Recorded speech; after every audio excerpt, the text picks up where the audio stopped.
Hello, good morning po. Ito po si Dr. Toto Tirador, uh, Doctor of Jurisprudence at saka at the same time civil engineer.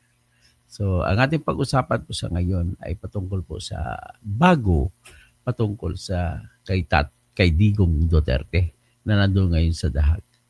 Alam nyo, ay napansin ko po sa mga matinding kumukontra kay Digong Duterte, yung mga abogado, kagaya ni Attorney Conte, Assistant to Counsel ng ICC, at saka si Attorney Joel Butoyan, saka si Attorney ah, Gabriel Andres, ay mukhang ano na sila, mukhang suko na sila na talagang makakalaya si Digong Duterte kahit pansamantala.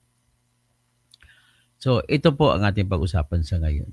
At pero yung kanilang pangamba kung makalaya, sabi nila daw ay ang mangyayari po sa mga testigo sa war on drugs ay tatakutin lahat-lahat para hindi na makapag-testigo kung makalaya si Digong Duterte.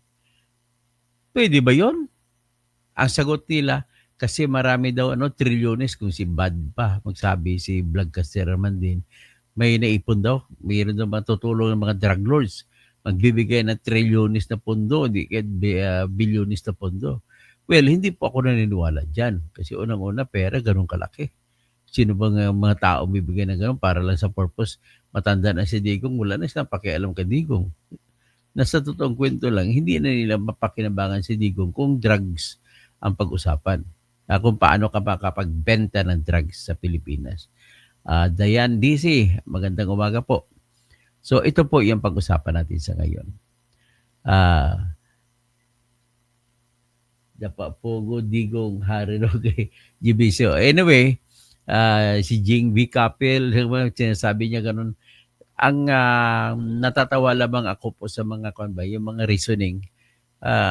Ayokong sabihin na dinadown ko sila ni Attorney Conte, pero mukhang hindi ko maiwasan magsabi na parang they are now resorting to, parang wala na silang for lack of better reasons available, for lack of whatever justifications in order to just go against the proposition of the defense counsel sa Digo Duterte to have him released temporarily through the adoption made by another country that is a member of the ICC. So kumbaga, ang tip sa pakinig ko po sa kanila na sa kanilang interview kay Karen Davila, si Attorney Conte, na parang given up for lost na nila. Hindi na nila kaya na mapigilan pa kung talagang ilalabas ng ICC o hindi si Digong Duterte. Pero inamin din nila, wala pa pong nangyari na ganun, na ang isang akusado na main character sa isang akusasyon dyan sa International Criminal Court sa mga krimen na war on drugs na kinonvert into what they call as crime against humanity. So, or genocide. Pero pinakamatindi niya sa tingin natin, genocide, yung ginawa ni Hitler, pinatay niya maraming Jew, 6 million Jews were killed during the time of Hitler. Kagaya ng ginawa ni Mao Zedong, ginawa, mga milyones din mga Chinese ang pinatay sa China nung kapanahonan ng revolusyon na ginawa nila ni Mao Zedong para kukunin ng Communist China ang pamamahala sa buong China mula sa kamay ng mga dynasty. So kung anong huling dynasty diyan ang tinalo nila.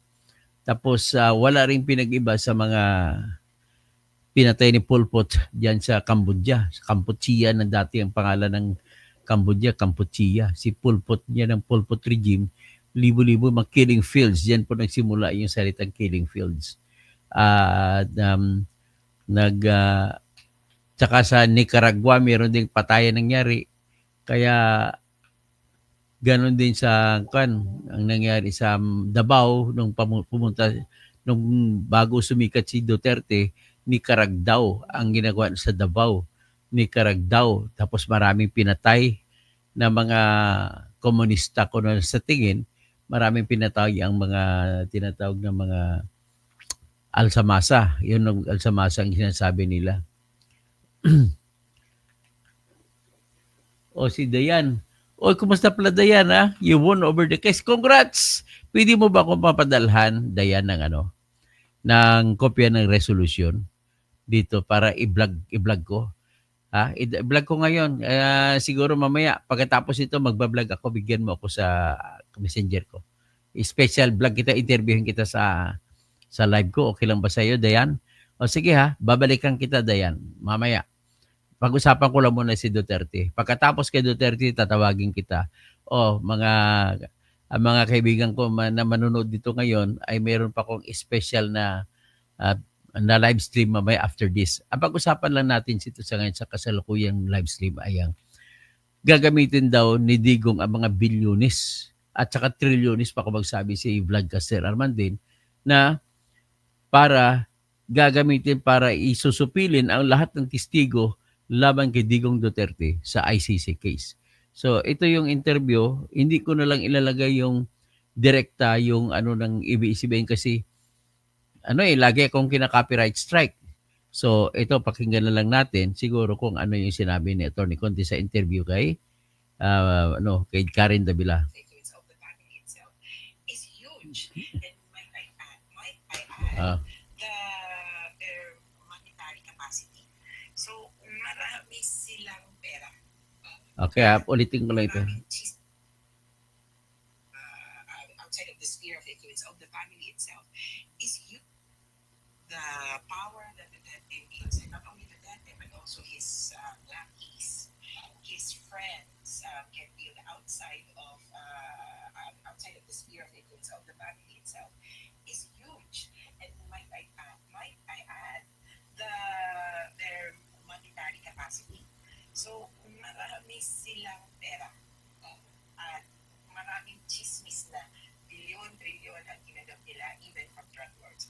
So, that's very concerning for victims that evidence and witnesses might end up dying, recanting, or disappearing. And this is what happened precisely. And I think the ICC will consider this case of Uhuru Kenyatta, the president of Kenya, who showed up in court. Well, he did not have a warrant of arrest. He was only summoned. He showed up in court and said, "Oh, I will cooperate with the court." They conducted the initial appearance, same as Duterte's. Sabi niya, I'm showing up here as a private citizen, not as the president of Kenya, just to break down the concept of sovereignty, yung affront to sovereignty. So I'm appearing here as a private person. He was allowed to go home to Kenya. After a few months, the office of the prosecutor had no choice but to withdraw the charges because the witnesses ended up disappearing, recanting, and so forth. So that's a bad taste in the mouth for the ICC. Bad experience really for them.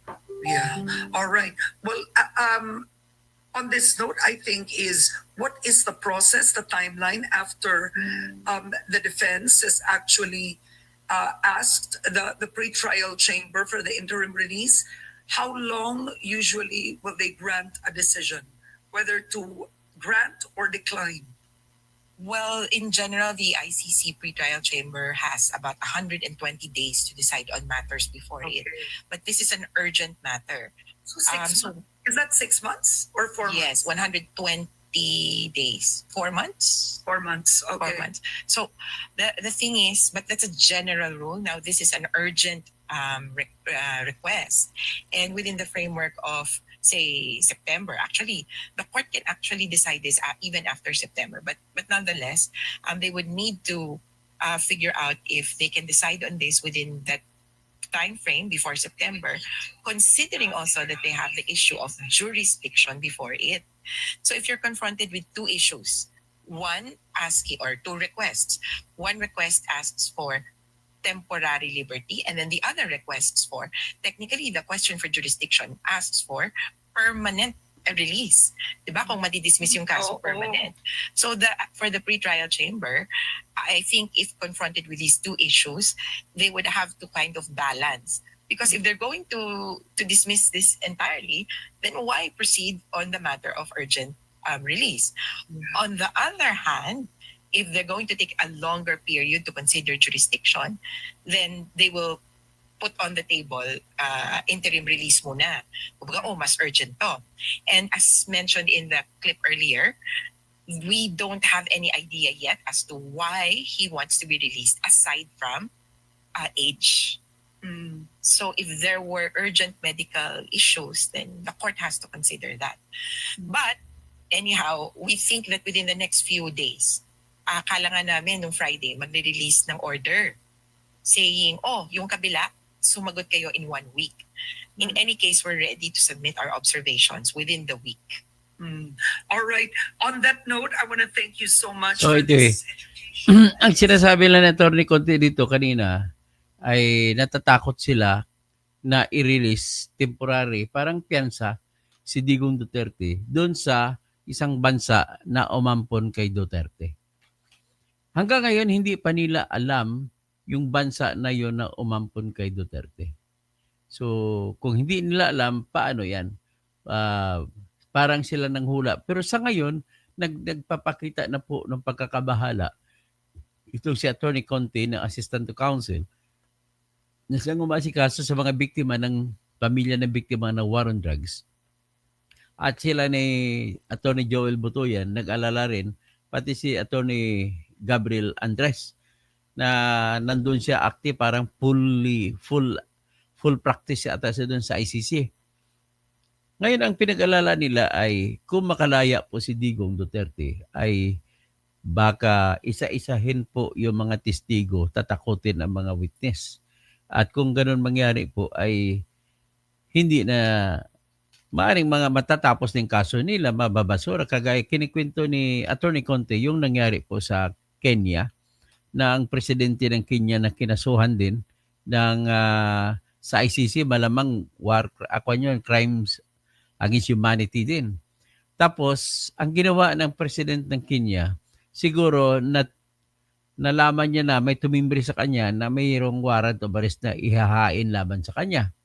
So ngayon, bago pa siya maisyuhan ng warrant of arrest, yung presidente ng Kenya ay pumunta siya mismo sa ICC at sumuko personal. Kahit wala pang warrant. Sinabi niya ay pumunta siya doon sa ICC court as a private person, not as president of Kenya. At bilang private person, para pumunta siya doon para ipakita lang na siya ay fair at handa siyang harapin ang kaso na sinampa sa kanya sa ICC. So ganun ang ginawa ng president ng Kenya.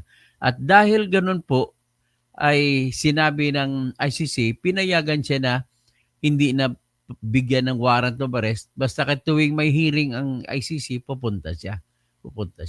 So ano nangyari? Eventually daw, sinabi ni Atty. Conte na yung mga prosecutor ng ICC ay winidraw na tuloy ang kaso laban kay sa president ng Kenya. Ngayon kung alamin kung sino yung president ng Kenya na kinasuhan sa ICC. So, dahil at ang dahilan kung bakit winidraw ng kaso laban sa Kenyan president ng ICC prosecutor ay wala na po sila mga testigo, isa-isa na po silang parang kinausap o nawala at mawala na ng testigo laban sa Kenyan president. Yan ang nangyari sa Kenya. So ayaw nila mangyari na ganoon din na ilalabas si Duterte tapos ganoon ang gagawin ni Duterte. So mangyayari ba yan kung kay Duterte? Sa tingin ko hindi po mangyayari. Ibang sitwasyon. Si Kenyan president po ay pumunta roon sa ICC para mangako na siya ay hindi siya tatago at siya ay makipag-cooperate. So ngayon, hindi siya binigyan ng warrant of arrest at hindi na siya kinulong. Si Uhuru Kenyatta pala. So was charged with the International Criminal Court with crimes against humanity. It was related to ano yung kaso niya? Si Uhuru Kenyatta. Well, naguguluhan nata itong subukan natin dito sa AI.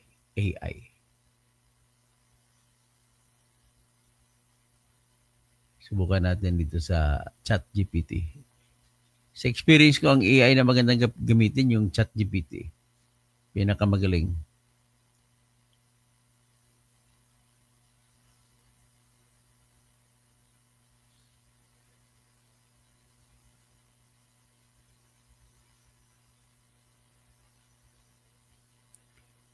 Okay. Open AI tayo. Open AI.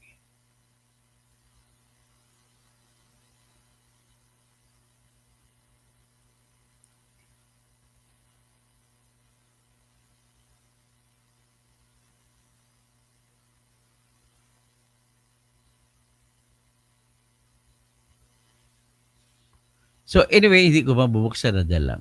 Dito ako sa kabila. Sa kabila. AI.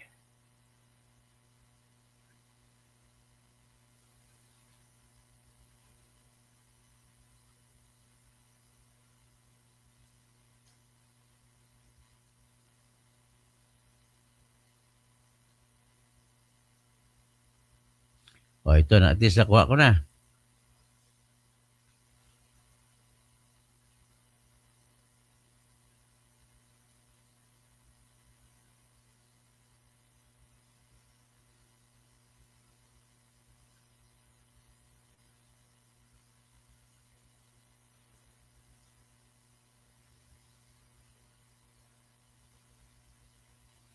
Okay. Ay, sinabi dito sa AI na nabasa ko, sino yung Kenyan president na dumiskarte na imbis na ikukulong siya ng ICC, ay sumuko siya sa ICC at humingi siya ng pabor na huwag na lang siya ikulong, total pupunta naman siya lagi. Kaya ganun ginawa, pinayagan siya ng ICC. So isa lang siyang akusado na nangyayari na hindi inisyo ng warrant of arrest. So, ang crime niya is crime against humanity. Ang kanyang mga specific na mga akusasyon laban sa kanya ay murder, pamatay ng tao, rape, deportation, persecution, tsaka other inhuman acts. At by means of supporting or funding. So, ibig sabihin ng kanyang naging papel doon ay nagbigay ng pundo lang sa mga taong gumagawa ng krimen na ganun. So, on the other hand, kay Duterte, parang may similaridad kay Duterte ito. Sa ginawa ni Kenyan President Uhuru Kenyatta. Kay Digong Duterte naman, inaakusa sa kanya ay namigay siya ng reward para pumatay ng mga tinatawag na mga sinasabi natin, mga addict, mga tulak. Si Kenyan President, ang kanya naman, hindi drugs naman ang issue sa kanila, kundi malamang yung political persecutions mga yun, kalaban sa politika. Ang kanya naman, namimigay naman siya ng pera, ng suporta sa mga taong pumapatay. So, ang ginawa naman ng Kenyan President na si Uhuru Kenyatta ay sumuko siya sa ICC, hindi kagaya ni Duterte na inantay mo na arestuhin siya. Pero si Kenyan President naman, sumuko siya sa ICC, kaya hindi na siya inisyuhan ng warrant of arrest, hindi na siya kinulong. Total, kada hearing, pumupunta naman, dumadalo naman kada hearing si Kenyan President. So, he surrendered himself. Tapos tunay na tao siya na hindi siya presidente, hindi siya nagmamayabang. So, ngayon, nandun siya, ang nangyari, sumuko ang ICC prosecutor. Ang pagsuko ng ICC prosecutor, winidraw nila ang kaso laban sa Kenyan President. Ang katotohanan kasi, wala na silang testigo. Dahil nga nasa labas, nakalalaya naman si Kenyan President, natakot ang mga testigo. Ito yung pagtatakot ng mga testigo ang iniiwasan nila ni Attorney Conti, ni Attorney Gabriel Andres, at saka ni Attorney Joel Butoyan, na mga kumakampi sa mga biktima ng war on drugs na mangyayari sa mga testigo laban kay Duterte kung palalayain si Duterte. Tanong, pareha bang sitwasyon? Kung ako naman tanongin yung magkaiba eh. Si Kenyan President, hinayaan ng ICC na umuwi sa Kenya. Dito naman, kung ilalabas naman si Duterte, hindi na siya presidente. Whereas yung Kenyan President, presidente siya sa panahon na yun. Nung pinahinayaan siya ng ICC. Ito si Duterte naman, kung hayaan ipabalik sa Pilipinas, una bes, ang tanong, meron pa ba siyang impluwensya? Kaya ba niyang hanapin ang bawat isang testigo? Kilala ba niya ang bawat testigo kung sino-sino mga yon? Para hanapin isa-isang mga pamilya. Kung sa Pilipinas siya. Kung palayain siya dito. I doubt. Imposible. Kahit anong galing mo na tao ka, ang hirap hanapin. May makita ka dalawa, isa, pero sa daming testigo, hindi mo maubos lahat. Kung noon na kaya mong magpapatay dahil sa pamamagitan ng paggamit ng mga pulis, ay makaya ba ni Duterte ngayon yan na hindi na siya presidente? Pangalawa, yung kanyang anak pinapatanggal pa. So I doubt it. Kumbaga, I found it silly yung argumento na humaharang kayo sa hiling ng tao ng pansamantalang kalayaan dahil ang inyong katwiran ay kung papayagan siya, maraming mga testigo ang babanatan niya at aatras o di kaya papatayin ang mga testigo. Sa bagay, pwedeng mangyari pero halos napaka-imposible. Kung titingnan natin sa kaso ni Gloria Macapagal Arroyo na sinampa laban sa kanya na election sabotage na na-raffle noon sa Branch 112 sa Pasay City Regional Trial Court. Nanalo si Gloria Arroyo sapagkat po nawala na ng testigo. In the same manner, siguro, yun din ang kinatatakutan ng mga abogado ng war on drugs victims na mangyayari sa kasakaling palayain pansamantala si Digong. Pero kung ako naman sagot ko ay mukhang malayo po mangyari. Kasi bakit? Ang motion po ng mga abogado ni Digong na palalayain siya ay sinasabi na doon siya mamamalagi, doon siya titira sa bansa na umampun sa kanya. Malayo sa Pilipinas. Maari lang mali lang pagka-sentence, sabi at hindi na siya magpapatuloy na mag-commit ng crime. Ano bang klaseng abogado si Kaufman? Abogado, sabi na, and it will assure, dapat ganyan statement, at naisisiguro na hindi siya makakommit ng crime kung totoo man ang inaakusa sa kanya na siya'y pumatay sa pamamagitan ng paggamit ng mga pulis at sa pagbibigay ng reward.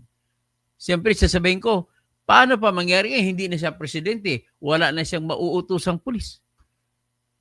Ngayon, ang katotohanan po, ang bansa na kumupkop sa kanya at pumayag na kukupkopin siya ay nasa kamay na ngayon ng International Criminal Court.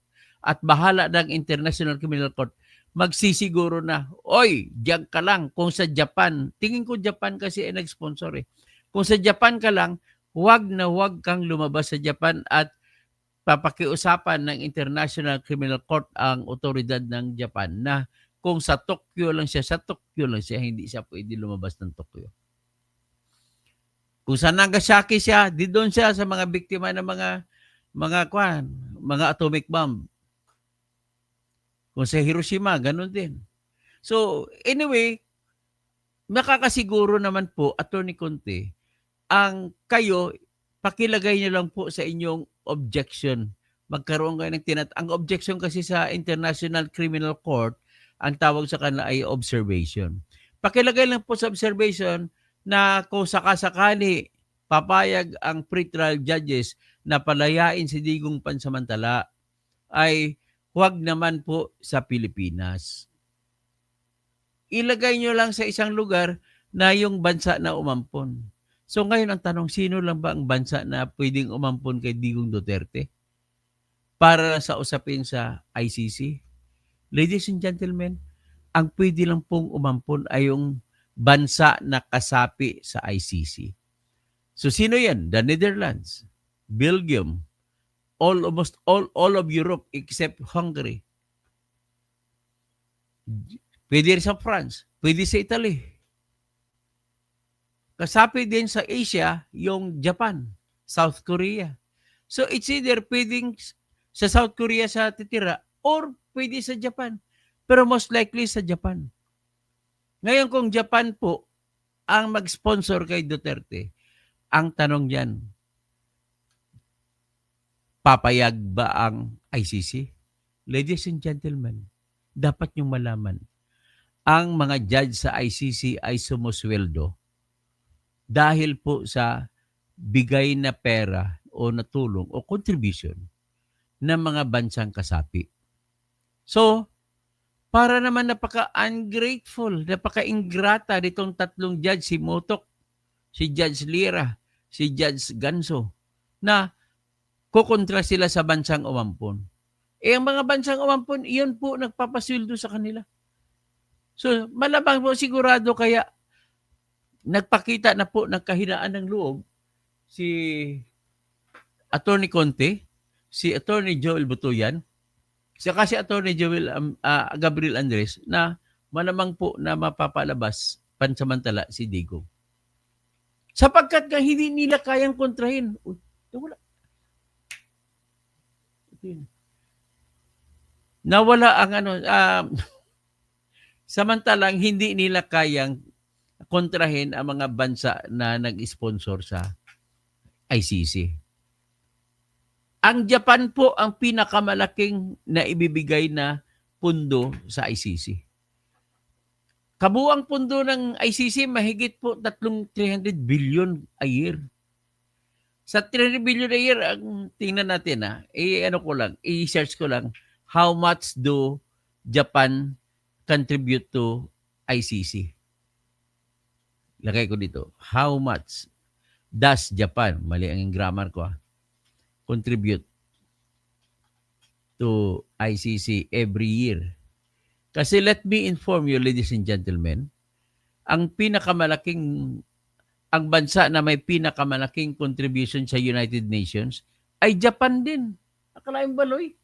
Hindi United States, Japan. Pero sa ICC, Japan din ang pinakamalaki. Kasi ang pagbigay ng share ng contribution sa ICC ay nakabase din pa kung sino sa pinakamalaki ang naibigay sa United Nations. So, the largest financial contributor to the International Criminal Court is Japan. Yan.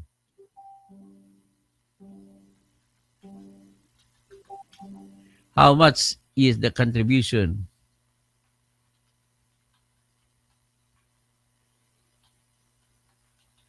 And support Japan is giving to ICC. Ang president po ngayon ng ICC ay Japanese. O ang binibigay po ng Japan sa ICC ay 3.75 billion yen. How much is 3.75 billion yen in peso?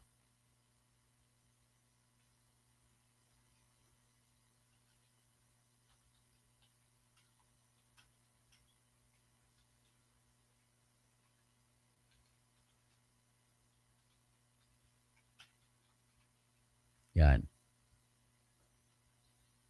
Aba. 1.45 billion pesos ang contribution ng Japan sa ICC. So, pagka ganon, hindi sisweldo ang judge kapag bumitaw ang Japan. So, kung ang Japan ang hihingi, sasabihin sa judge, aampunin namin si Digong Duterte. Wala, hindi pwede tumanggi ang ICC judges. Kahit Germany, ang Germany second biggest contributor sa ICC. Hindi rin makatanggi ang ICC judges kapag hiningi ng Germany. Kahit yung France na pinaka-third largest contributor. Italy, sino pa? Kahit sino the smallest contributor. Ayaw ng ICC na marami pang aalis na bansa. Kasi pag umalis, wala nang ibibigay na punto. So, iyan po ang sitwasyon sa ngayon. So, ladies and gentlemen, parang totoo ba kaya pag umaritis lang yung pinagsasabi ni Attorney Conte na kung lalabas si Duterte, kahit saan siyang bansa, kahit hindi sa Pilipinas, gagamit daw siya ng pera na trilyones at bilyones na kinita sa droga para lamang mapatahimik yung mga testigo sa war on drugs at saka sa Davao Deaths.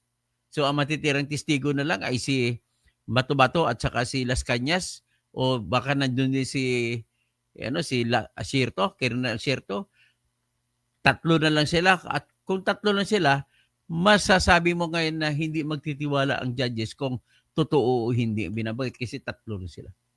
At yung ibang testigo, wala na. So, maaring pwedeng susuko ngayon ang International Criminal Court Office of the Prosecutor kung wala na ang ibang mga testigo. So, how does it so? So, ang tanong ko lang dito, totoo ba yan? Kayo na po sa aking mga subscribers na magsasabi kung totoo yun o hindi. Pero sa akin ko ako, tanongin nyo, my honest opinion about it is this. Hindi po totoo na mangyari yan. Bakit? Ngayon na kahit nasa loob siya ng kulungan, kaya niyang tumawag. Sabihin niya kay Baste, kausapin mo yung pera natin palabasin. Puntahan yung alamin niya kung sino-sino mga witness at puntahan nyo. Di ba pwede rin gawin yan? Hindi nyo na kailangan makalabas ng kulungan. So, ibig sabihin, napaka-illogical somehow yung sasabihin lang ni Tony Conte na wag ipalabasin si Digong Duterte kasi pag makalabas, siya po ay mag-i-influensya po sa mga testigo. Di ba? Illogical. So, bahala na po kayo. Sabi naman basahin ko ng mga comments. Maliban na kay Dayan. Dayan de la Cruz. Pakipadala, bigyan mo ko ng kopya ng desisyon ng korte na binasura ang kaso ni isunod natin na live pagtapos ito. Tapos si Raydis, Dayan pala kung gusto mo, ay mag-live tayong dalawa, interviewin kita ha. Raydis TV, shout out from sa Dr. Kasim from Iloilo City. O maayong aga dira sa tanan sa Iloilo. Sa mga area sa nanay ko, mayad nga aga kaninyong tanan diha dira. Virginia Parkinson, kahit di nila alam kung saang bansa itatapon si Digong, magalala ang mga tao kahit ikaw naman di natin alam kung anong kaya gawin ni Digong. Ang pasensya na po Virginia Parkinson, no? Sa ngayon, kahit hindi siya po siya nakakalabas, kahit sa kulungan, kaya niya gawin ang lahat. Mag-utos lang siya. Tapos ng lahat. So kaya hindi po ako niniwala sa ganong argumento na kung ilalabas, mababago ang sitwasyon. Ganon din po, hindi magbabago. Doon din yung mga testigo, magtitistigo din yan. With all due respect to all of you. Ang logic lang ito iniisip ko, hindi ko lubos maisip na magbabago ang sitwasyon kung lalabas siya kaysa hindi siya sa labas. Kasi kung hindi sa labas, i-utos nila kay Pulong yan, ayos na yun eh. Di ba? So, Kin K, Toto kasi anyari sa iyo. Ay wala pong nangyari sa akin, lumalaban lang po ako sa mga katotohanan, nagdi-discuss po ako ang totoo, nagtatanong kung ano mangyari, nagbibigay ng opinion. Ganun lamang po. Wala pa akong ginakampihan dito. Pino Takad, Conte, pataka mun lang kaoy. Jackie Kimpong, anong nangyari sa iyo, Engineer Toto? Ito, disqualify ka. Itong disqualify, sa Comelec naman yun, no? Wala pa akong pakialam doon kung ayaw nila akong kandidato. Di mo pa ulit ako ng kandidato sa 2028 saka sakaling gusto ko pa. Pero mas malabang ayaw ko na. Leon Valle, desperate na itong konti na ito. Kung ano lang sinasabi, gumagawa na lang ng kasinungalingan. Kahit walang evidence, talagang desperada na. Oo nga, dapat naman may ebidensya naman dapat sila sa pagsasabi kung bakit. Na kung ang nakakaasar pa doon magsasabi siya na kung ano mga hindi Attorney Conte, abogada ka, di ba? Please do not go to the level of Marites. Yan ang sabi ko. Huwag nyo kopyahin yung mga vlogger na Marites. Ang dami niyan.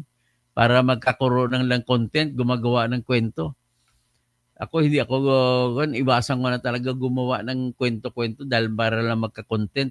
Kung ano talagang totoo, kagaya nito, totoo naman ito na sinabi ni Attorney Conte, yan at saka Attorney Joel Butoyan. Kung si Attorney Joel Butoyan naman magsabi, sabi daw niya, ay parang given up for lost niya na may lalabas talaga si Duterte, pinipilit ng mga grupo ni Duterte may ilalabas siya sa kulungan ng ICC sapagkat ang sabi niya, yun ay ipapakita nila kunwari panalo sila. Kung show victory yung tawag niya. Well, those are opinions. I respect these opinions. Pero at least, malapit pa sa katotohanan at sa logic yung sinabi ni Atty. Joel Butoyan. Pero sinabi naman ni Atty. Conte that if Digong Duterte would be released to a third country, sa bansa na kung saan ay malayo sa Pilipinas, ay magkakaroon siya ng pagkakataon na yayariin ang mga testigo laban sa kanya. I do not believe in that. I'm sorry. That is impossible to happen. Kasi bakit? Unang-una, magagawa naman niya yan kahit sa loob siya ng kulungan. Iutos niya lang yan sa kanyang anak na si Pulong kung talagang gusto niya gawin. Jupao Gasol, Salot Sir Toto, Dan Tamsak, Rodolfo Ruiz, konti na lang ang pag-asa ni Attorney Conte para din si Tatay Digong. Pareho na lang konti ang pag-asa si Tatay Digong kasi malapit na mamamatay si Digong, di ba? 80 years old. Hindi naman maganda ang katawan niya. At ang isa lang napapansin ko dito, sigurado ako na hindi siya fentanyl addict. Bakit ko nasabi? Kailan siya kinulong? March 12. So, April 12, 1 month. Tapos, May 12, 2 months. June 12, 3 months. May 3 months na siya nakakulong. Hindi man lang siya hinimatay na hindi nakatikim ng fentanyl. Kasi bawal naman ang fentanyl sa loob ng kulungan. So, that only proves na kung hindi dahil nakulong si Digong, ay hindi na ako naniniwala na hindi siya nagtitik ng fentanyl. Pero ngayon, dahil sa nakulong siya na 3 mahigit na buwan, ay naniniwala na ako na hindi talaga siya addict ng fentanyl. Kasi sinasabi kasi ni BBM, it's the fentanyl. Yan ang sagot ni BBM nung tinawag ni Digong si BBM na bangag. Bangag. Ano ba yung bangag? Alam niyo yung bangag? Laging high na high. Si Rodolfo Ruiz, okay? Hanggang dyan na lang po ang ating sa topic na ito. At babalik po ako in 5 minutes or 10 minutes. Panibagong tawag. Ay, alas 3 na pala.